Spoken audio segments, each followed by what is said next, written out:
Discourse duo, we did a thing, guys. This week we went ahead and we just watched the new Flash movie.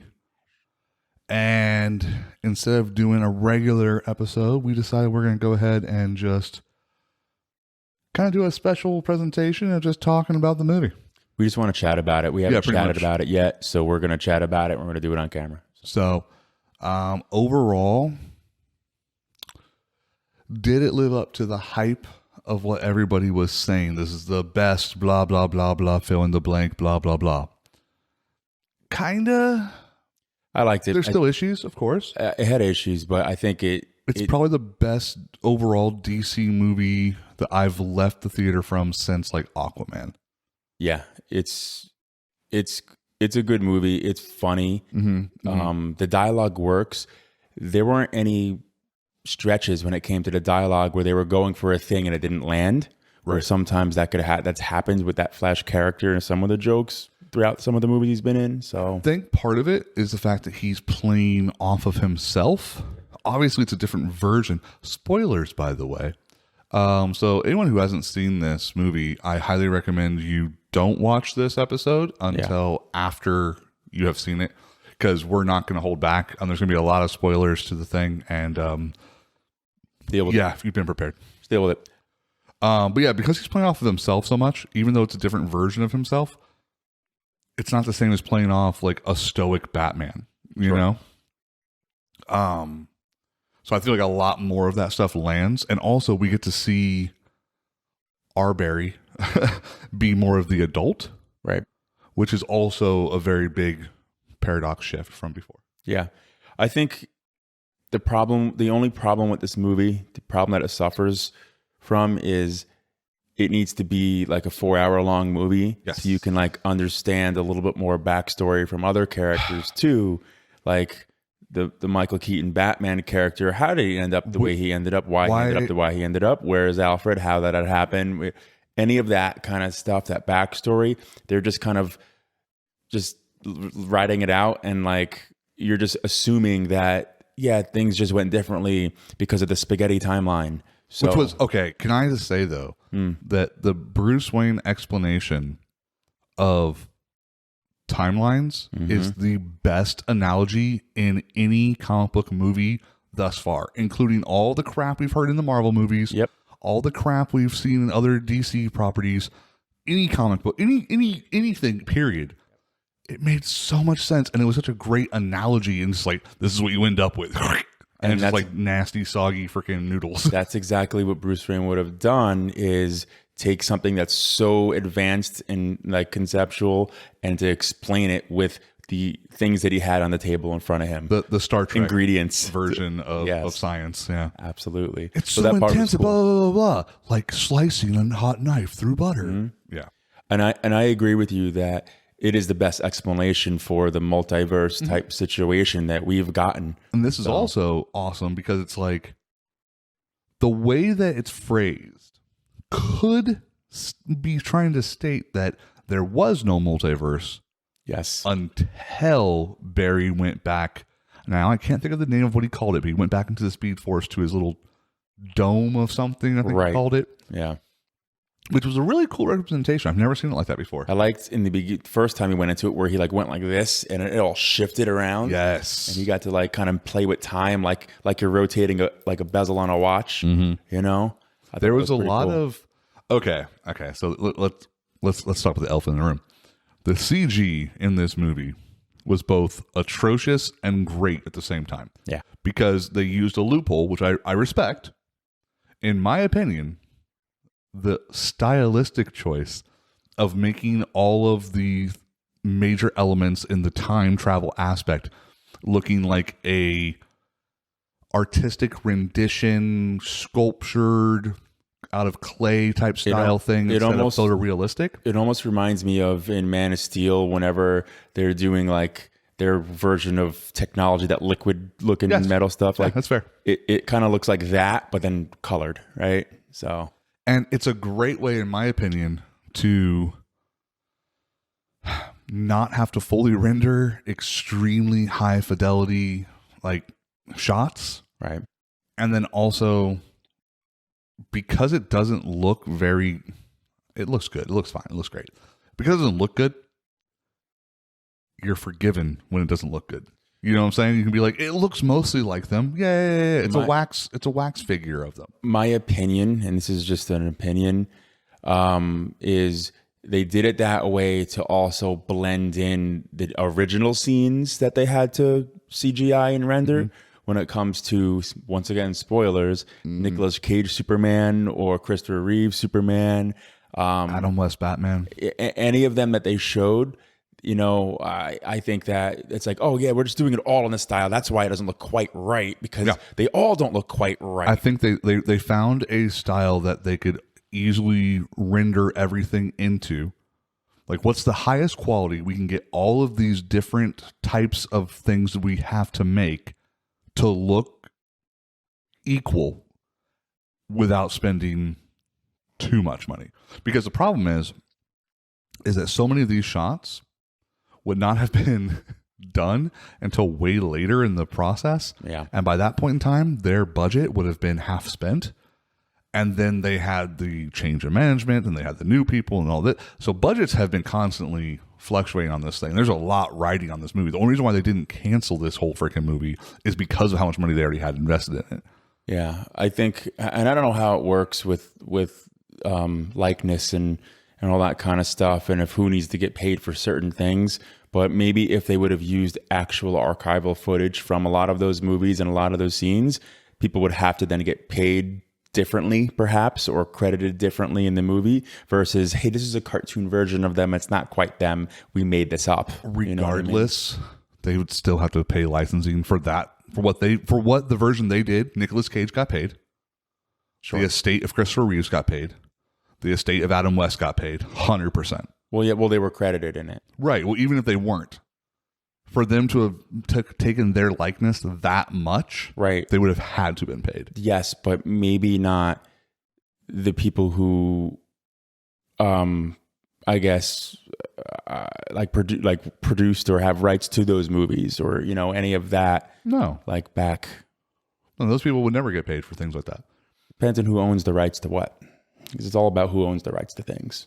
Like Shaq owns the rights to like everyone and everything, apparently. So. Yeah, yes and no. If they used archive footage, yes. Yes, that's what I mean. But if they used the likeness of somebody, correct. No. Right. That's my point.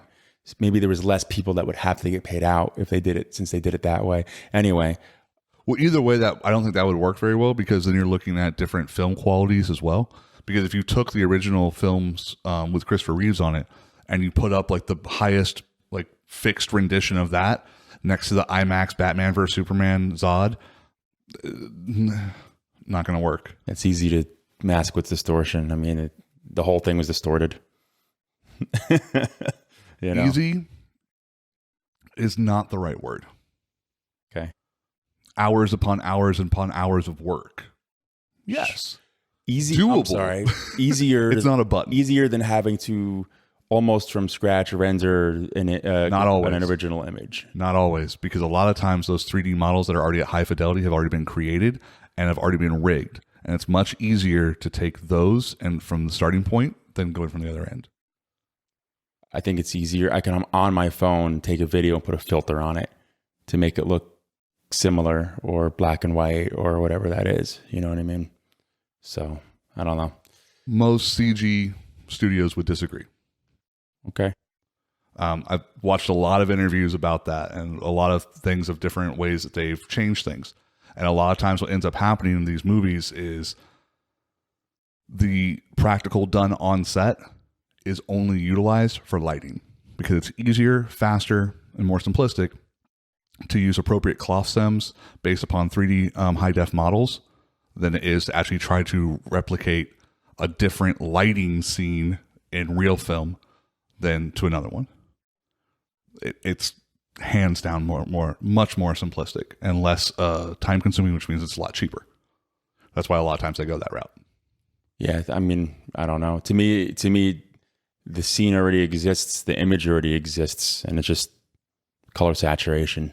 Have you ever done color saturation? Yeah, to a lesser degree, obviously, but yeah, absolutely. When you're doing it for video and it's not just choosing different filters, it's extremely intensive. Okay. I'll have to show you how we do it just for this, and it looks like shit with us. I'll show you how we do it from there. There's about 50 or 60 different things you're looking at, just changing by like less than a full number. Sure. But yeah, so the CG does look like shit. Looks really bad. But because they're utilizing it to look like a particular way, and that's their obvious intended, it looks really good in those scenes. But not everyone's going to know that was a artistic choice. People may think, "Oh, that doesn't look good. Oh, that doesn't," and then blame the fact that it looks like bad CG, as opposed 100%. To that's the choice they made. And there will be reviews that say that, 100%. Right. But there'll also be reviews that say that looks perfectly fine. I think like we agree that yes, it doesn't look great, but with what they were going for, it works. Right. But those babies. Sure. Those babies looked like... Well, because that was supposed to be realism. Yeah. And it was not. Those babies looked like what's that one doll? They look like the one doll where like it opens the eyes and closes their eyes. Yeah. But... That would look better. It looks like one of those that were made to look like they were real. Like the little baby when he puts it inside the microwave and it has a little smile. Yeah, it was bad. It was creepy. It's pretty bad. The dog looked pretty bad too. The dog didn't look good at all. Yeah. But all of the debris, the building itself, him maneuvering throughout the building, all of that looked great. The problem is that they're trying to make something look real, like something that's alive look real. Mm-hmm. Hardest thing to do. Right. While going in slow motion. So you have to so now motion, you can't even hide it with blur or anything like that because it's in slow motion. So you're getting a steady shot of that thing for a longer period of time, moving and blinking and doing a thing, and it just looks weird anyway, So yeah, that was pretty poor. It's kind of distracting, actually. It's one of those things where, like, if you looked at any of their 100% CG objects, so like all of the babies and the dog, it looked meh. Yeah. He looked great. Sure. And in that scene, the female nurse actually looked really good too because she was practical. Right. They didn't have to do a 100% 3D model on her. The babies, they should have done something different with that. They had little issues with that throughout the movie too. When Supergirl, when they showed where she first showed up to look at Zod or whatever, and the camera catches up to her and like swivels around, she looks like totally CG there, and then you could tell where the face mapping kind of like was good, or like it was an actual full front shot of her actual face, and then there was a couple. In my opinion, anytime in this movie when the camera was an unrealistic shot, as in like it would have, nowadays it wouldn't technically be unrealistic, it'd be a drone shot, but when it looked like a detached, obvious 3D camera, wasn't its best. Right. That being said, the movie story itself was superb. Yeah. It was very, very well done. So the acting was very well done. You were able to forgive some of the visual stuff because there's so much visual stuff in it. You give a lot of that a pass because you're actually following that journey, that story. They're doing such a good job of keeping you there. See, the reason I was able to look past the beginning crap, which was the babies, was because of the commentary, right? Right. You have Jeremy Irons and Ezra Miller and why can't I think of him? I keep trying to think of his name and I can't do it. Ben Affleck? Thank you, Ben Affleck. Okay. I kept thinking Ben Stiller, and I'm like, that's not right. Wrong Ben. Could have been though. But their like dialogue back and forth to one another was so humorous that it really made you focus more on that than the actual like, what the hell are we looking at things? Yeah. And another great thing, it shows that Alfred's usually right. I love things like, if I'm right, and I usually am, that whole West Wing is going to fall. Right. Yeah. I liked that aspect of it. once again, there was a couple of like shots that were like in the Batman chase scene of Batman when he was water skiing on the tow cable a little bit. Mm-hmm. But overall, it looked really good. I don't think that was that bad. I think it was among the better of the action CGI scenes. It was better because you only have this much of a human face. Sure. So it's a little bit easier. But it was a little meh. I was not expecting Wonder Woman. I'll be honest. I really wasn't. Yeah, she keeps showing up unexpectedly in movies. She just shows up unexpectedly and then just like, Deus Ex Machina's the situation and then goes, and I'm off. Right. Does the thing and leaves. Cool. Yeah.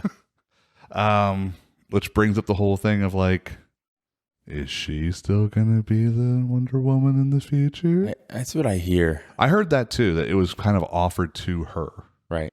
Because the whole Patty Jenkins Wonder Woman 3 controversy thing was, we're not saying we don't want you, we're saying we don't want this rendition of the third movie. Right. And then she got upset with that and then left. Right. So that has that's the director. That doesn't necessarily mean that the actress is also going to be gone. So right. It is what it is. But the writing, as we said, really good. Dialogue, pretty solid. Storyline was pretty legit. Explained well. You have obviously seen and read Flashpoint, right? Yeah. So I have only read part of Flashpoint, but I've seen all of the 2 different versions that there are of it. And so obviously I know that the Barry that goes back in the past to try to change things ends up without his powers, right? Right. I thought they did a really good job of doing it in this one. Mm-hmm. I was a little curious if they were going to go full mummy, scarred, can barely move at all version, and they didn't go quite that far. They didn't go that far. Yeah. But they also okay. So about that though. Okay. So Kara shows up, mm-hmm. and she's like, Kang with his restraints, and then takes him up into the sky to be struck directly by lightning again. The lightning's not the whole thing there. Well, the chemicals already spilled on him. The chemicals are already supposed to have spilled on him. That's right. That's what the thought process is. Right. Okay. Yeah, I mean that was a little bit of a weak because they didn't explain it, which what kind of like because it's like they did not over explain really anything that they didn't need to in this movie. They threw so much dust under the rug, right? Because they didn't. I think they were trying to prevent it from being a Batman vs Superman. Where trying to prevent it from being a Shazam movie. I'm sorry, Black Adam movie where they explain everything they do with a stupid line or whatever. Yes, but I thought they were going to do the whole like Barry has to remember the exact amount of every single chemical that was on the shelf in exactly the right order and all that kind of thing, like they do in the comics version. Which he wrote it out.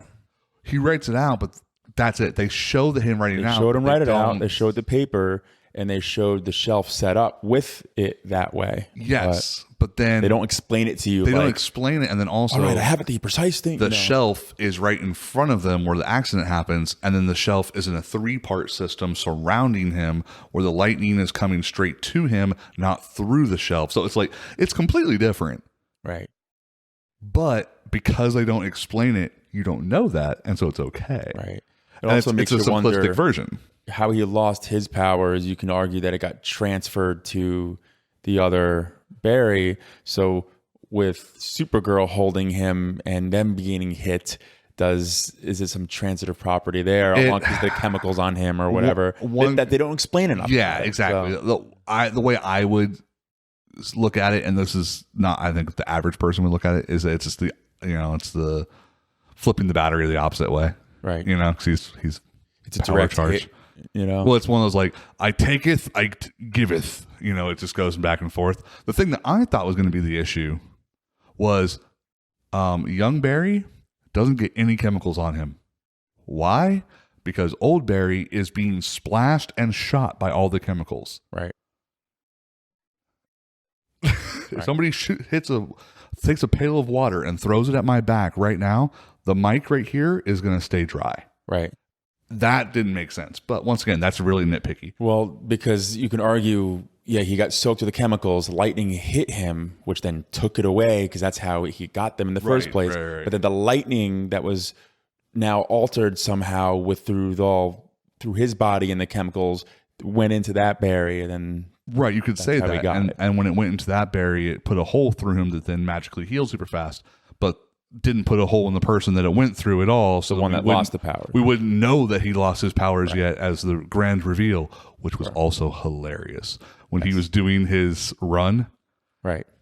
He's like, I'm moving so slow. Right. Because it is, every single Flash does a really like stupid looking run. Right. But that's part of the whole thing, because it looks cool with the special effects. Right. And it would make sense that he would have to have like a special, like, yeah, like weird ice sprinting like form. He's just running around the room looking like an idiot. Oh, it was great. It was funny. The phasing was cool when he was phasing through objects. That was one of the coolest CG scenes they had. Showing the molecules of the door and the molecules of the organic molecules, his molecules, just literally going through each other. Yeah. And the fact that it started with the eyeball and then came back to the eyeball, that was really sweet too. It was cool. Good job with that, for sure. I really like that.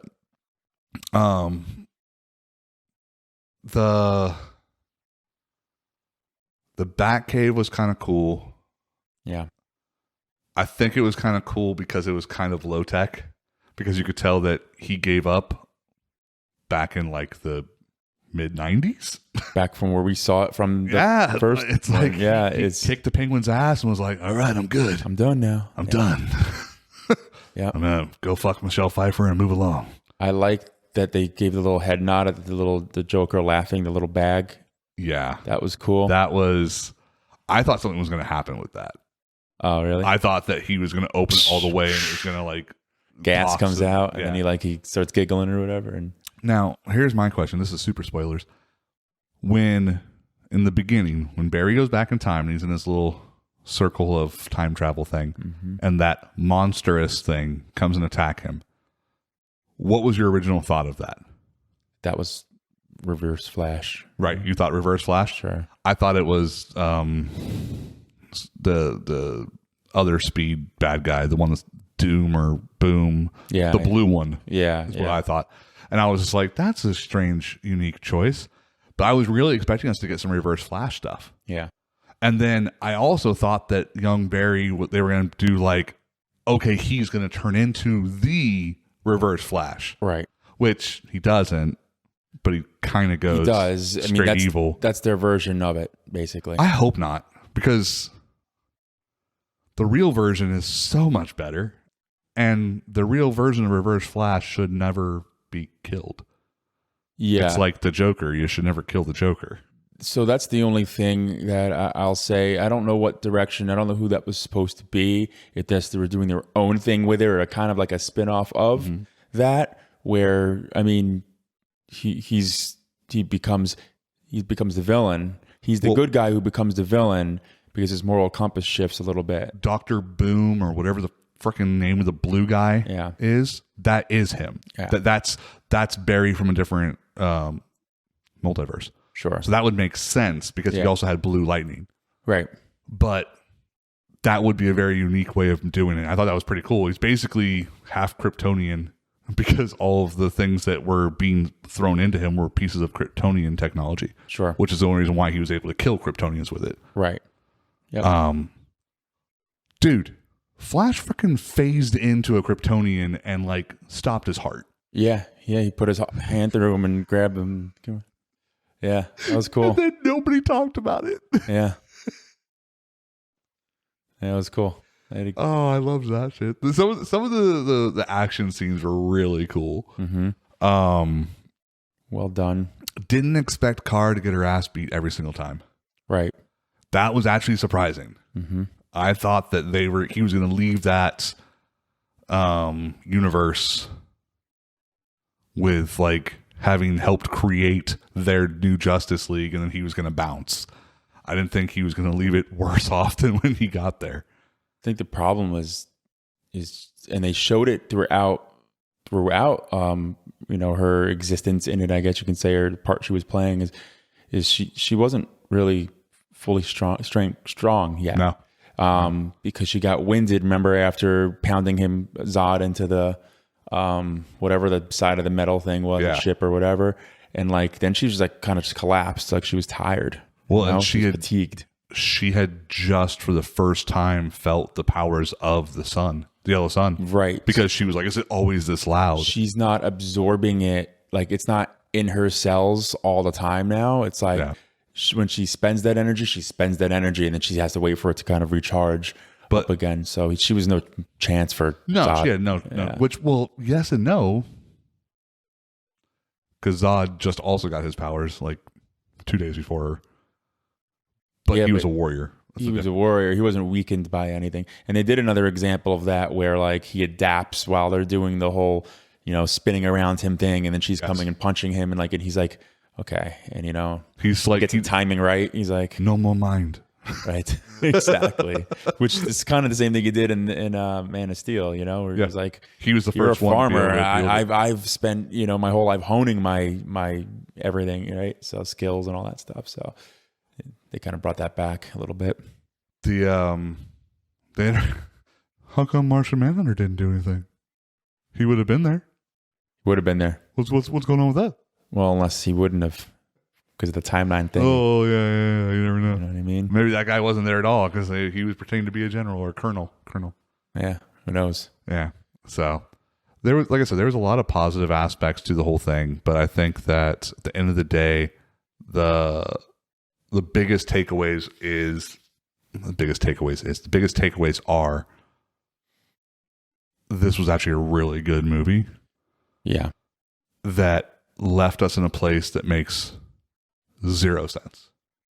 Correct. Because now they can do whatever they want. It makes perfect sense and it makes zero sense. Because Aquaman's still Aquaman. Sort of. He can get drunk. He could get drunk before. Well, we've never seen him drunk before. Yes, we have. Oh, we have? We saw him get drunk in the very first Aquaman movie with his father. I don't remember that. Yeah. They're at the bar and they're going crazy with it. And Aquaman can still get drunk. He's not Superman or Captain America. Yeah. Or Flash. Where he metabolizes super quick. That's right. I forgot. He says it in this movie. So. Yeah. But yeah, no, he can get drunk. Like I said, they go and get drunk together at the, it's very similar, reminiscent of like the bar where like Logan's at in the first X-Men movie. It's very, very reminiscent of that. But we know that he is still who he is because he gives him an Atlantean ring. Sure.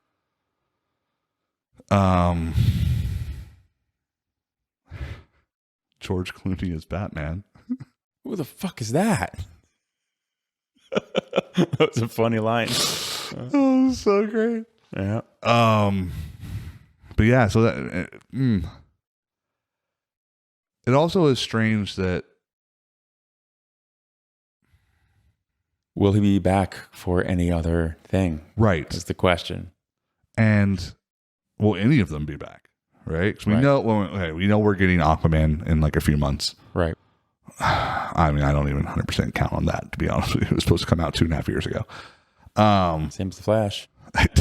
Yeah. And now it doesn't make any sense because they said that they were going to have cameos by both Batman, basically. And now it doesn't make sense to have either of those Batman in it. It makes more sense to have freaking George Clooney in it, if anybody.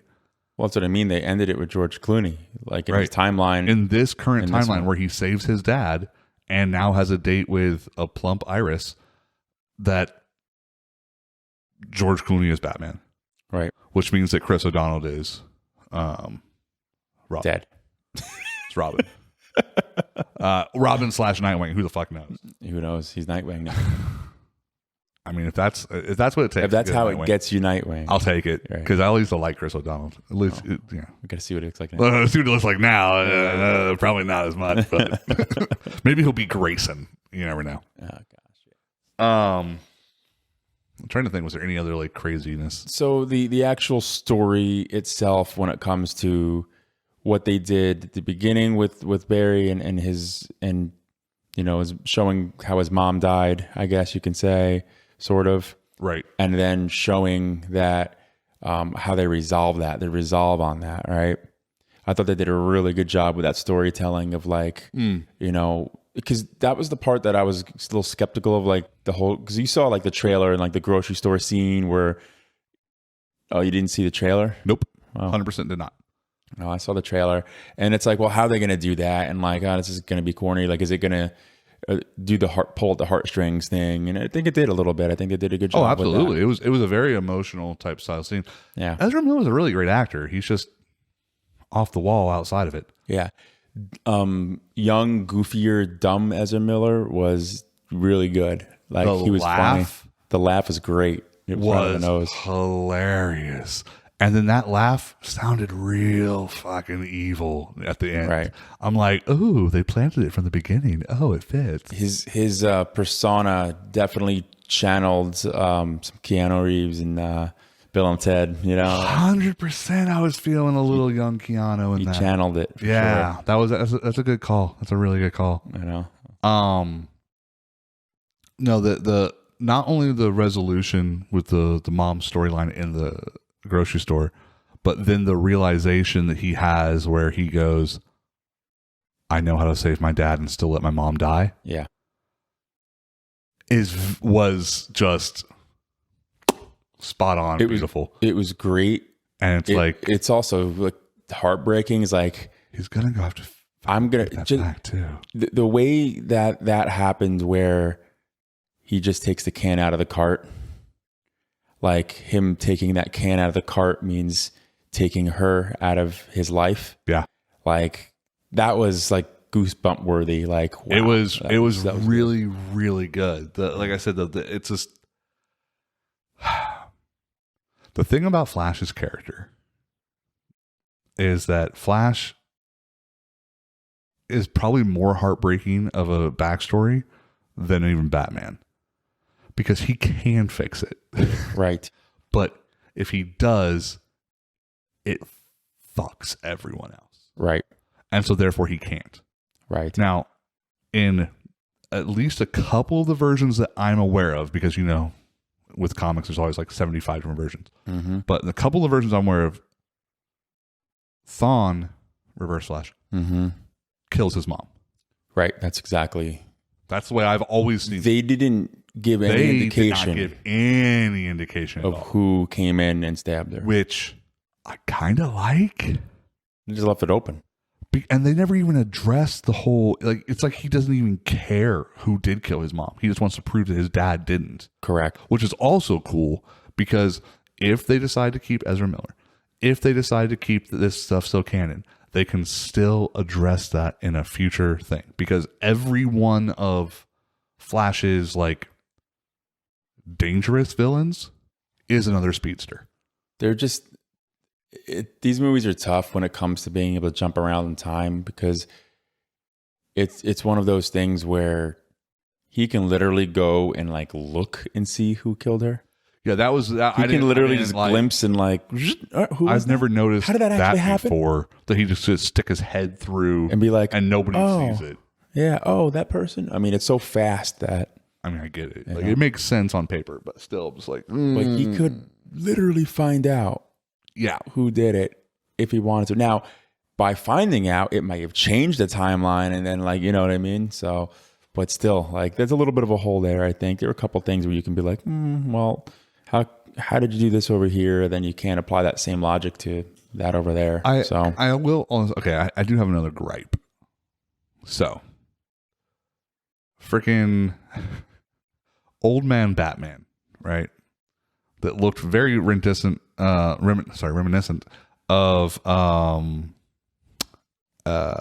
Anthony Hopkins in The Mask of Zorro. Sure. Just real gray, long, hairy type look. Yeah. He had some good moves when he was on top of the chandelier looking thing and doing using stuff. It to spin around, and grabbing the pots and stuff off of it, and pizza roller, get to be able to stick into a freaking like real wood. And yet at the same time, I know he was probably drunk. Okay. That's what they... It alludes to. Yeah. His ability there versus his ability later that day after a nice shave and a haircut and putting the bat suit back on, it was like a night and day. Well, it was better when he had the bat suit on. Yeah. Yeah, that's what I'm saying. Like he wasn't in flip flops and drunk. He was kicking ass, dude. He had some cool moves that were very similar to the Batfleck version. Yeah, with the whole grab tow cable clothesline shit. Oh, when he's in suit. Yeah, in the suit. Taking out the guys. Yeah. When taking out the Russians. Yeah. You know what? Also, I applaud. They didn't pretend like it was some made up country. It was freaking Russians. Good job. Well, the cool thing about that is it kind of bows. It tips its hat to the whole, like, if Superman landed in Russia thing. Oh, Red Dawn. Yeah, Red Dawn. Yeah. So. No, but I know, but like now the last like 5-6 years of real life, when we release movies, the bad guys have to be from some made up place. Oh, sure. And I'm like, you know what? They didn't do that. They had an opportunity to, and they didn't. But I think that's why they did it. They're like, we're going to kind of do it. No, they were like, hey, we're going to use this version just to kind of give it a little, hey guys, they're in Russia. Yeah. Where she kind of went a little bad for a second, where she was kind of like, I'm not human. The hell with you humans. You know, that was like, a little surprising too. And I was just like, okay. It's kind of like they showed you a little bit of like, no, she's from Russia. Well, it's also like the violent version of her that she was when she was still in the hospital gown. Prisoner. Yeah. She was very reminiscent of that cartoon version of Clark when he was what's the word when you're like super skinny, like because your body's eating away at itself? Emaciated. Yeah. Thank you. I was gonna say the wrong word. Malnourished. You can say whatever you want. Because you remember that what comic? There was a cartoon version of that. I think it was the Flashpoint. I think it was Flashpoint. Yeah. Because that was the other big thing I want to talk about. Yeah. Anyway, where it's a similar thing where he's kind of angry. Right. How did you feel about it being Bruce Wayne and not Thomas Wayne? I was still waiting for that reveal, to be honest with you, because they never called him Bruce. To my knowledge, I got to think about it. He was yelling Bruce.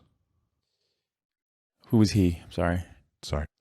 Old Flash was yelling Bruce the entire time they're walking through. Right. No, I know that, but that's why you're saying post that.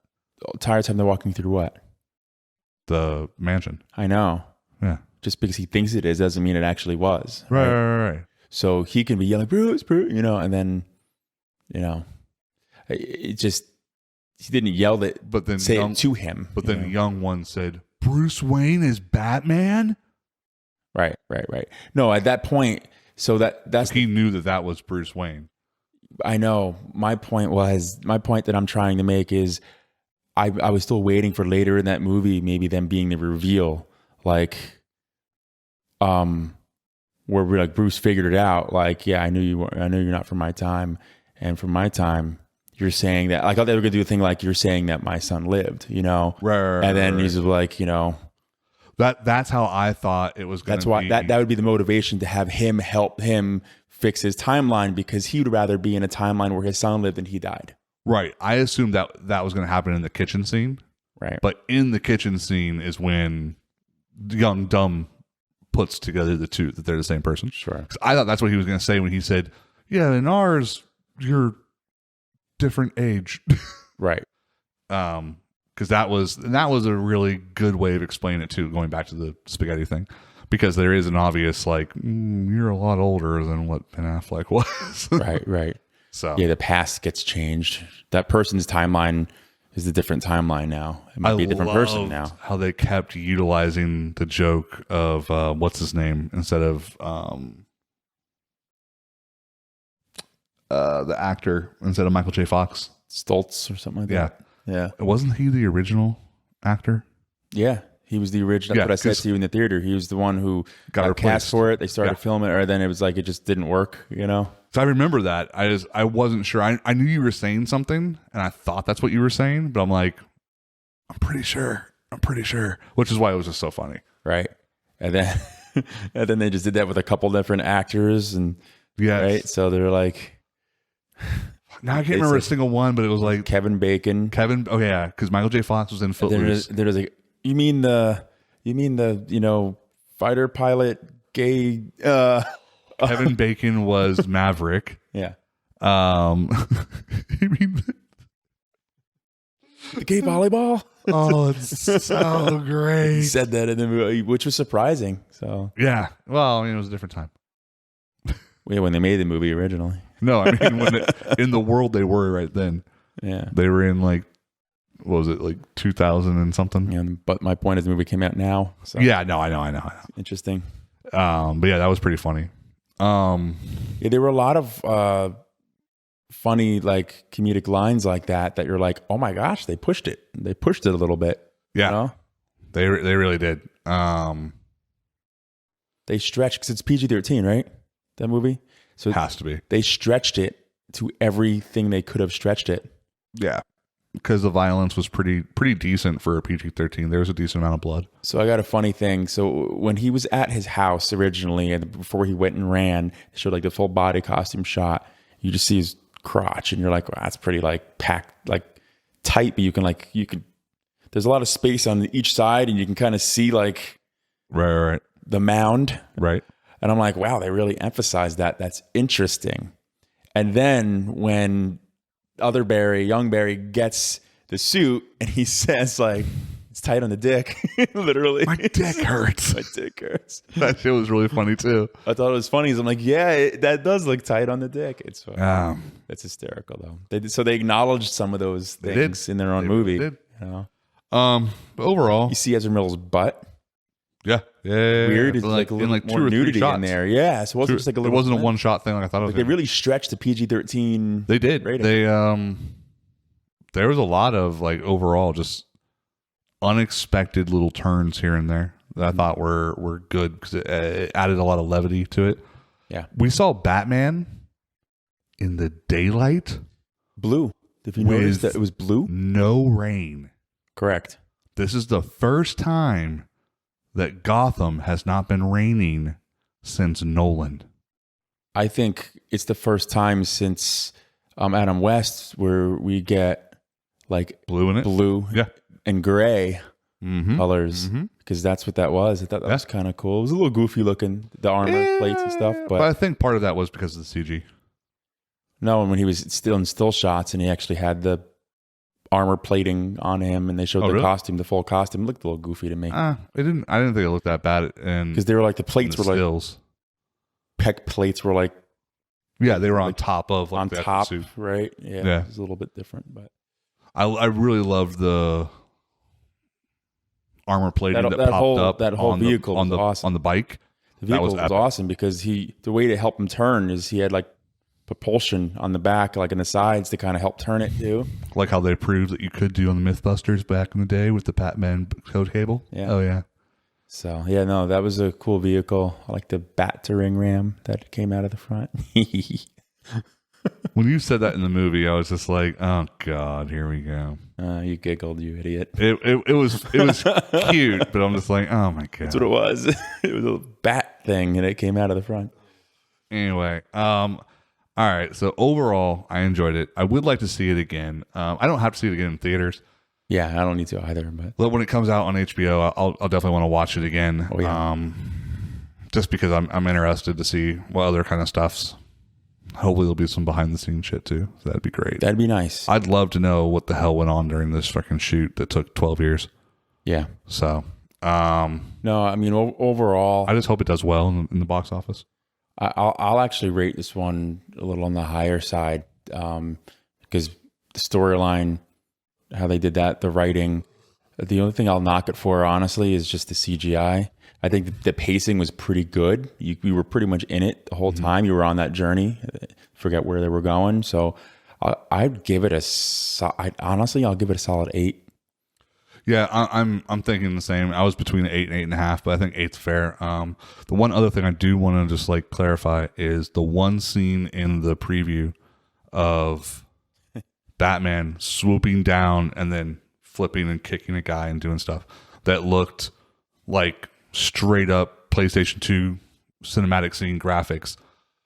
Still looks bad, but it looks better. And I think the biggest part of the why it looks better is because the cut that they do in the trailer makes it look more jank, whereas in the actual shot is about twice as long. And you get to see him do the full maneuver from that up camera, and then it switches to the other camera coming down, and then he kicks the guy. But it still looks crap. Okay. It looks 100%. It's so weird how you're like stuck on a scene like that, and you have been since you saw it. It's just strange. When I see bad CG in a movie that I know cost easily over $200 million to create, it makes me nervous. Sure. And that was the first thing that made me really nervous. I was like, I think there was a lot worse CG in that movie than that scene. Oh, yeah, absolutely. Yeah. That was probably one of the best CG in that movie. Yeah. And that's why it's kind of crap that's not. If the CG would have been good, this would have been a 9.5. Easy. I agree. That's how bad the CG was. If they would have made better decisions with it. 100%. And in fairness, I believe that if the story that they decided on for this movie would have been the original story they decided on from the beginning, our CG would have been insane. Yeah. It would have been perfectly fine. I think. But I guarantee you they did 12 versions of this movie in CG. There were too many slow, still shots with CG, which made it was very vulnerable. Yes. Right? And it just exposed it. If it wasn't for the humor and the story. Yeah, the writing was good. It would not have held together. Right. You got all of your classic, to wrap it up, you got everything you were looking for when it comes to all your classic nostalgia throwaway lines that they gave you. Michael Keaton said a couple of his, original lines that fit too.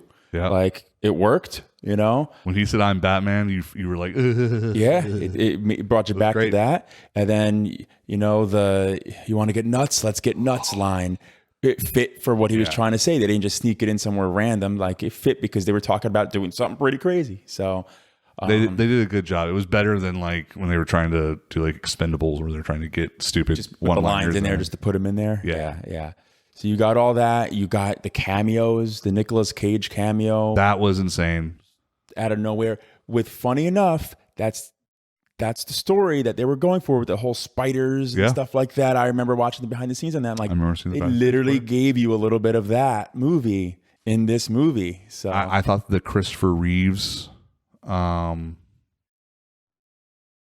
CG guy, it was pretty good. It reminded me of that YouTube video, PlayStation 4, where he was him against the Hulk.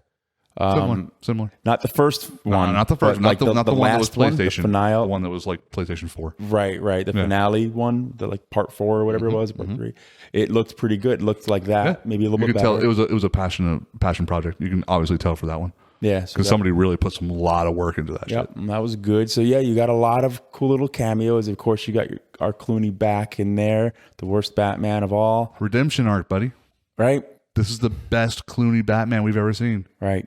Because he wasn't in a bat suit. Yep. With his Bat Amex and I never leave the Batcave without it. Jeez. I remember the line. Yeah. You don't have that much money. I know, but I'll borrow it from you. Yeah. All right, let's wrap it up with go ahead and read the answers to last week's questions for them. For the 90s. For our 90s trivia. The 90s trivia. So the 90s spelling bee. Just spell the name. So it's for Punix. Now I can't remember how to say it. The stupid groundhog. Punxsutawney Phil? Is that how I don't remember anymore. I said it right with it the first time. Yeah, you said it right last time. I don't remember how to say it. Anyway, it's Punxsutawney. Wow. Yeah. There's no way I would have ever gotten that. All right. And then now, how many days did the Major League Baseball strike last in the mid-90s? Once again, I was happy I didn't get this one because I would never have known it. 232 days. It's almost a whole year. I wouldn't have gotten either of those. So okay. Well, I got a couple for you really quick. Oh boy. All right. And just for the record, I think right now you're sitting at like a perfect score of 6 points. And I'm pretty sure I have like 4 or 5. I'll have to look back. Yeah. Because I know that I've missed one like every week, but I got a daily double that helped me. You'll catch up on this one. What ingredient did Professor...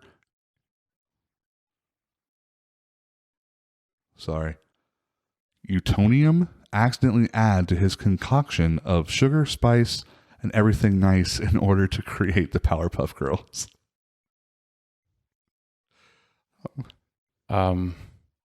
Chemical X. Making sure, yeah. Like, I know that's what it is. Yeah. Oh my god! I just remember the vial and it. Yeah. And it says it. Speaking of which, I have the little Powerpuff Girl statue thing I was telling you about. Oh yeah, yeah. I started painting it. That's cool. It's really cool. It's like a little Powerpuff Girl totem pole. So it has. Glad they scrapped that movie and didn't release it. Oh. That would have ruined it for me. I think the newer show pissed me off enough as it was. Yeah. It was like an animated version. I don't think I saw it. Horrible. Or if I did, I'll show you some stills. If I did, I blocked it out. Yeah, good job.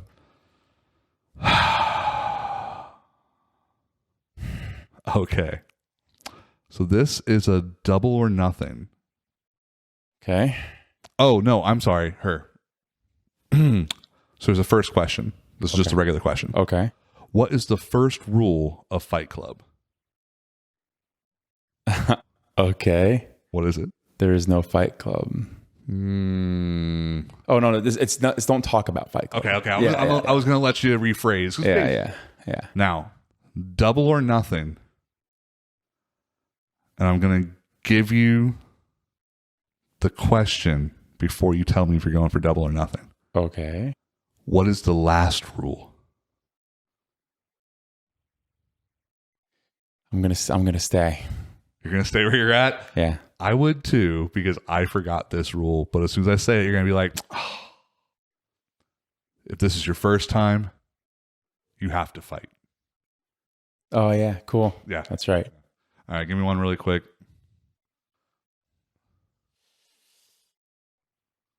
Nope. I'm not drawing anything. You don't want to draw any more trolls?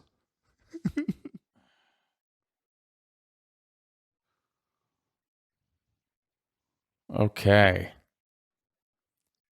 I have to give a clue to guess the following object. Okay. Without saying 1, 2, 3, Okay. 4, 5, 5 words. So there's 5 words you can't say? Can it be a... How do I do this? Could it be a visual thing I do? Sure. Time out? Okay. No, that's not the word. Oh. That's not the thing, but that's the visual... Technical? No. Referee? Penalty? No. You might not. Freeze time? Time freeze? You're on to something. Because you're doing it like the... I can't say Time some out. of the... Like what? From like Fresh Prince of Bel-Air. Not Fresh Prince of Bel-Air. No. Oh my Saved by the gosh. Bell, What did I he was thinking. say? Saved by the Bell. 'Cause I never saw that show. Okay. So So it's... Because he's freezing time when he does that. who is? Zach Morris. He is. And there are other people too. Okay, so you want me to name the other characters? I'm just giving you this question. Because this is a tough one because you're supposed to like team up with someone and then give clues, different clues. But... Right, so you're just supposed to give me those different clues. Oh, so I could, by using other words. Yeah. Jew. Wow, Screech. That's so fucked up. Is that what it was? You're welcome. Is that what it was? Screech? Yeah. Oh, I love how like this is what you did. Immediately I was like, time out. Okay, yeah. What I couldn't say Saved by the Bell, Zach Morris, AC Slater, Mr. Belding, or Bayside High. I would have said it's an 80s or 90s TV show that most people watch. I thought I had never saw. I thought I had to use like a word to describe it. Oh no, I'd have to read that exact one, but tell me the other Give one first. clues to let them know. Just give clues. Oh, okay. Yeah. All right. So this other one. What color was AOL's Running Man icon that appears during the program? Yellow. Okay. I was just showing the back of this card the whole entire time to you. I can't see far. Double or nothing. Okay. What color is the AOL logo? Back then, I think it was blue. You got it. Okay. Because now it doesn't exist, but it became white at one point. Yeah. All right. For audience, really quick, and then we'll call it a day here. Super simplistic one right away. Which of these professional sports leagues did not go on strike or have a lockout in the 90s? Is it A, the NHL? Is it B, the MLB? Is it C, the NFL? Or is it D, the NBA? I forgot. Everything did go on strike during the 90s for some reason, huh? Yeah. I was too young to really pay attention. All right. Your other question for the week is... Oh, it's a drawing thing. Cool. Yeah, so that's not going to happen. All right, so I'm going to give you a hint. What was this hard-to-get toy in like the mid to late 90s? I can guess it. That had its own language, but would slowly over time learn and repeat words you taught it. Obviously. Yeah, I know. Yeah, I know. I'm not drawing that. But anyway, that was us for today. If you're not interested in superhero movies, I apologize. But every once in a while, we're going to have one of these when we get excited about a particular thing. And we just want to kind of talk about that. Yep. So, skip this one if it's not up your alley. Yeah, we totally get it. No problems. Really quick, we need to have a master debates for the week. And I totally didn't think of it. So what we will do in the spirit of what we have going on right here with the Flash movie. Best live action DC movie. Is not what I was going to say. I was going to say best live action Flash actor with either the one from... That's too vague.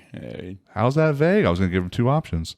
The one Gustin from the Flash show or Ezra Miller. Yeah. I think you're comparing a movie to better. a show. A little bit tough. I still think the one on the show is better. Okay. Yeah. So you want to do just DC live action movie? What's the one that you're choosing? I would choose theatrical or just ever made and put out there. I'll go Zack Snyder's Justice League. Snyder Cut. Snyder Cut, because you're getting 4 hours plus of everything you want to say, basically. Yeah, a lot of characters, a lot of backstory, a lot of everything. I'll go for that one.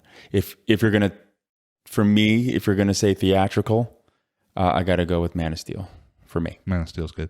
Yeah.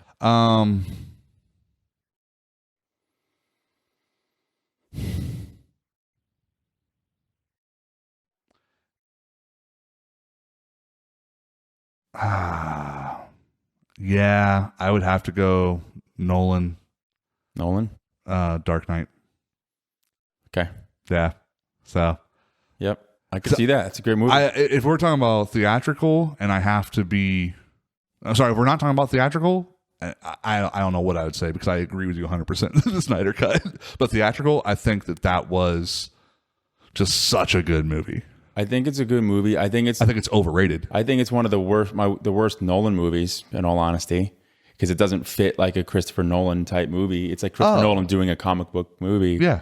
But I think what ruins that movie for me is some of the acting, some of the B actors that they have in it that just doesn't sell some of the I don't drama. Like, what's his name? Sister, one that plays Rachel.